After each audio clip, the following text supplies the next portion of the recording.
Tonight on Connecticut's news station, a mother found murdered over the weekend, and police believe her partner is responsible. Now her family has a warning about domestic violence around the holidays. Two suspects are on the loose tonight, and they nearly took out two officers as they were escaping arrest. We'll tell you what police say happened. The state continues to crack down on wrong-way drivers, and their focus is shifting to the southeastern part of the state, which roads will soon have new technology designed to keep drivers safe. Now at 10, this is Fox 61, Connecticut's news station. We begin tonight in New Britain, where the family of a mother found murdered over the weekend is speaking out about domestic violence. Thanks for joining us for the news at 10. I'm Brent Harden. Monisha Collins was found shot to death, and police believe her partner, Vincent Blair, pulled the trigger. Fox 61's DeAndrea Turner spoke to Monisha's sister today and joins us now in the studio with the family's message. DeAndrea. Brent, Monisha Collins' sister says that she's telling her story because she wants to help people who are in domestic violence situations.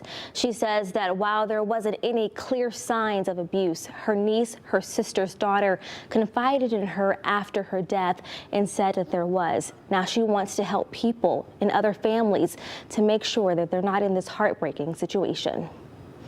I found my niece over my sister. It's a reoccurring moment that plays in Justina Collins' mind. I don't want another little girl to walk home and come home from school and see her mom bleeded out on the floor because some monster couldn't control her. On Friday, her younger sister, Monisha Collins, was found shot dead in her New Britain apartment by her 10-year-old daughter.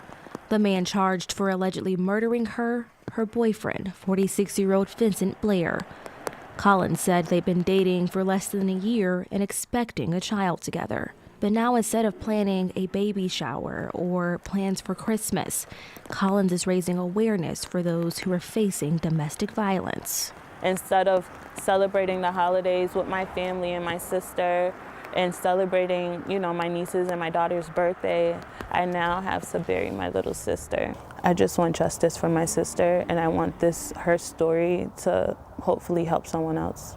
As holidays are in full swing, experts say domestic violence increases around this time. With that comes aggravating stressors like financial pressures, like isolation, and being together intensely and in small groups. But there is help.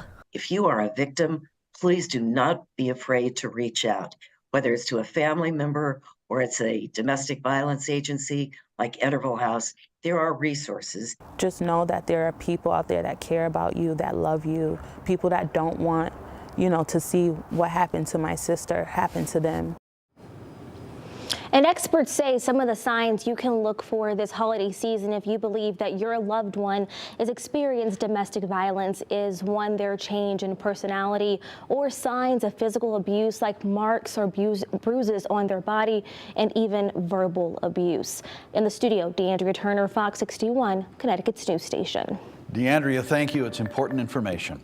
An investigation is underway in the capital city tonight after police say a man was shot. It happened around 5:40 this evening at a home on Donald Street. Police responded after the shots were fired and found a man in his 30s who was hit by at least one bullet. He was taken to the hospital where he is expected to be okay. Police have not yet identified a suspect in that shooting.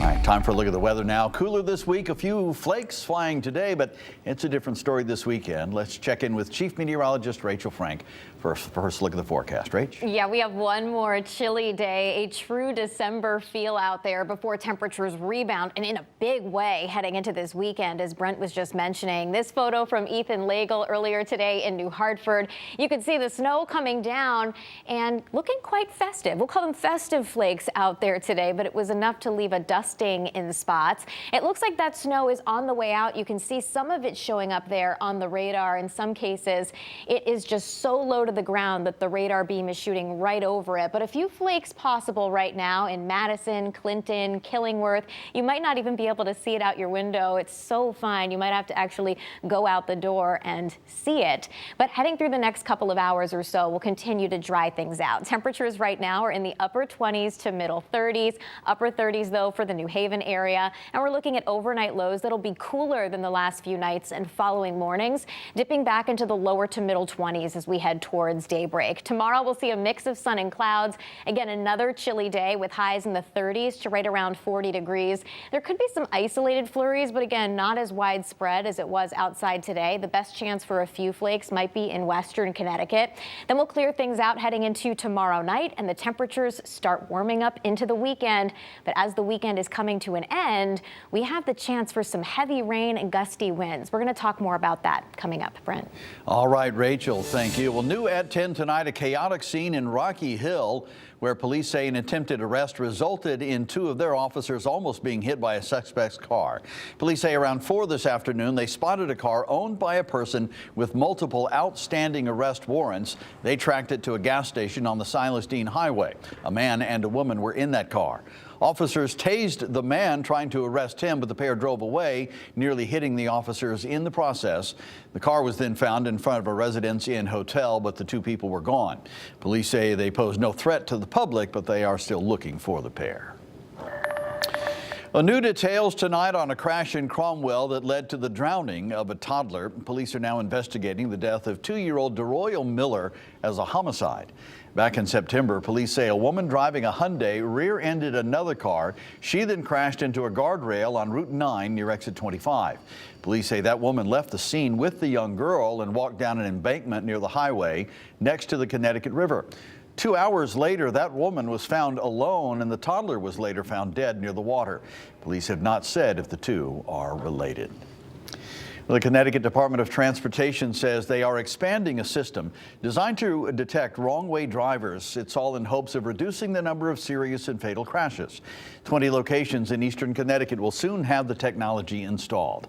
Fox 61's Jake Garcia is in front of DOT headquarters with more details on that expansion and when everything will be fully operational. Jake. The Connecticut Department of Transportation already has more than 25 of these wrong-way detection systems already in place across the state, and 27 more will be installed in eastern Connecticut in the coming months. These crashes are happening too frequently.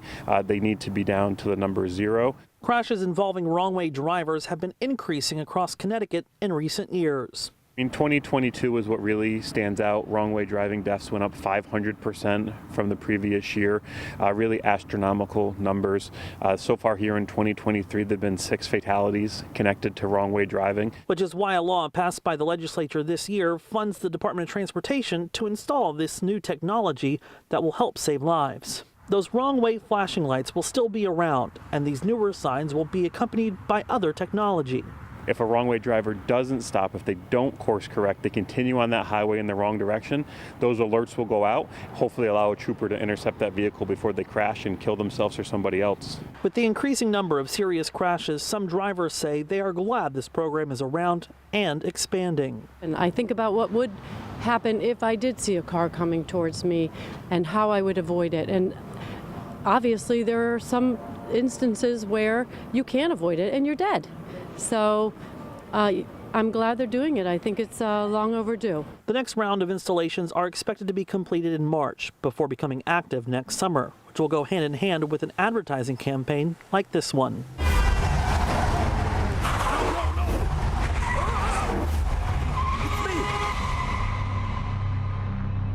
Look for the signs. Be sure you're going the right way, because one wrong move may be your last. The Department of Transportation says 9 out of 10 wrong-way driving crashes involve impaired drivers. Just to remind people with some of this imagery, with some of that audio, that these are not fender benders, these are not gentle crashes, and they are horrific. And we're showing that to the public to remind them that their actions have consequences and the importance of them following the rules of the road and driving sober.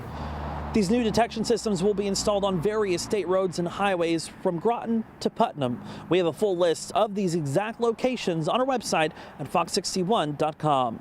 In Newington, Jake Garcia, Fox 61, Connecticut's news station. And Jake, thank you. New details tonight in the tragic death of a West Haven High School student who played on the football team. Sophomore Christopher Fidalgo Pugh died Monday, just days before his team plays for a state championship. It is not yet known what caused his death. The principal sent parents an email describing him as a bright and cherished member of the student body, and the classmates say they are in shock. Everybody on the bus was talking about, man, I just woke up this morning and I saw that my best friend died. I'm so sad. I wonder what my mom is thinking. She's gonna be sad. Everybody was just there for him and caring about him. And the school is providing resources for those who are hurting this week. Well, folks in Rocky Hill gathered tonight to send a message to racists and to call for peace in this Christian season of Advent. The Rocky Hill Congregational Church held a prayer vigil for peace and justice tonight at their house of worship on Old Main Street.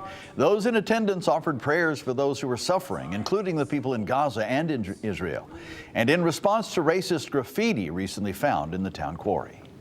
We came together to lift prayers and words and songs for those who are suffering and struggling under the weight of war, those who are living their lives under oppression, and to address publicly racism and all forms of oppression in our nation and even, unfortunately, here in our town.